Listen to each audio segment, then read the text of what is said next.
নমস্কার বন্ধুরা, আমি রাখি স্টোরিজে তোমাদের সবাইকে স্বাগত। তো বন্ধুরা, দেখতেই পাচ্ছ আজ আমি কি সহজ পদ্ধতিতে একটা শুক্তোর রেসিপি নিয়ে চলে এসেছি। তোমরা বাড়িতে কিভাবে অনুষ্ঠান বাড়ির মতো শুক্তো বানাতে পারবে, তো সেটাই আমি এই রেসিপিতে দেখিয়েছি। তো তার জন্য আমি সব সবজিগুলোকে কেটে নিয়েছি আর ধুয়ে নিয়েছি। তো আমি কড়াই বসিয়ে দিয়েছি, তাতে আমি খানিকটা তেল ঢেলে আমি এবার বড়িগুলোকে আস্তে আস্তে সব ভেজে নিচ্ছি। একটু লাল করে ভেজে নেব বড়িগুলোকে। তো আমি খুব ভালো করে বড়িগুলোকে ভেজে নিলাম।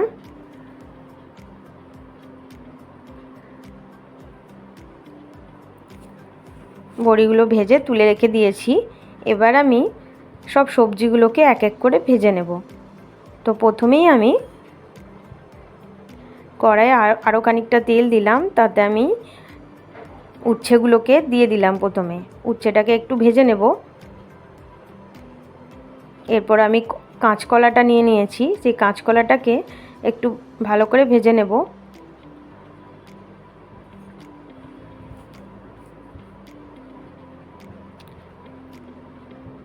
আমারও ভাজাটা হচ্ছে। এরপর আমি আলুগুলো দিয়ে দিয়েছি। তো এবার সবগুলো দিয়ে এবার খুব ভালো করে ভাজবো। আমি কয়েকটা পেঁপের টুকরো দিয়েছি।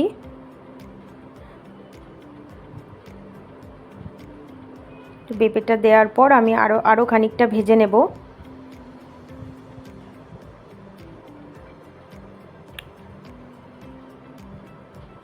এরপর আমি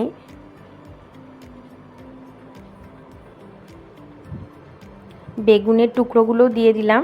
এবার বেগুনের টুকরোগুলো দিয়ে আরও খানিকটা ভেজে নেব। হালকা হাতে খুব ভালো করে সব সবজিগুলোকে আমি ভেজে নিচ্ছি।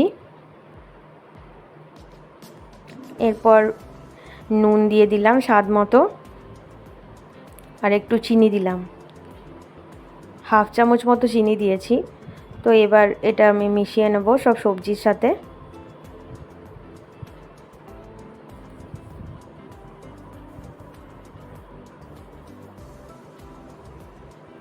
খুব সহজ পদ্ধতিতে এই রেসিপিটা হয়ে যায়।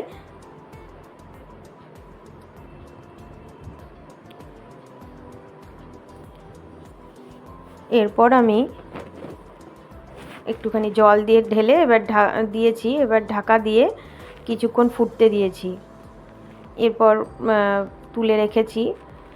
তো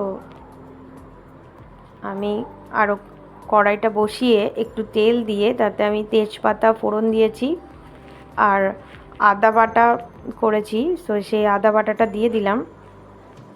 একটু ভাজা ভাজা করে নিচ্ছি।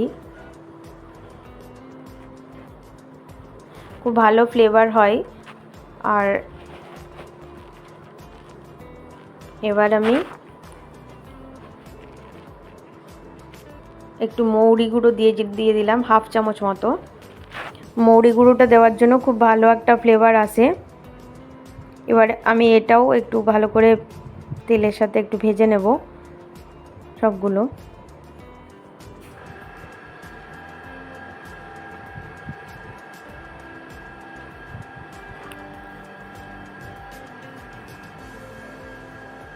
এরপর আমি সব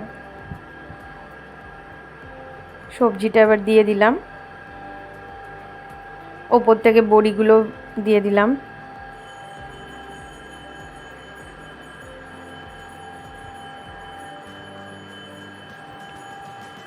আবারও একটু নাড়াচাড়া করে নিচ্ছি।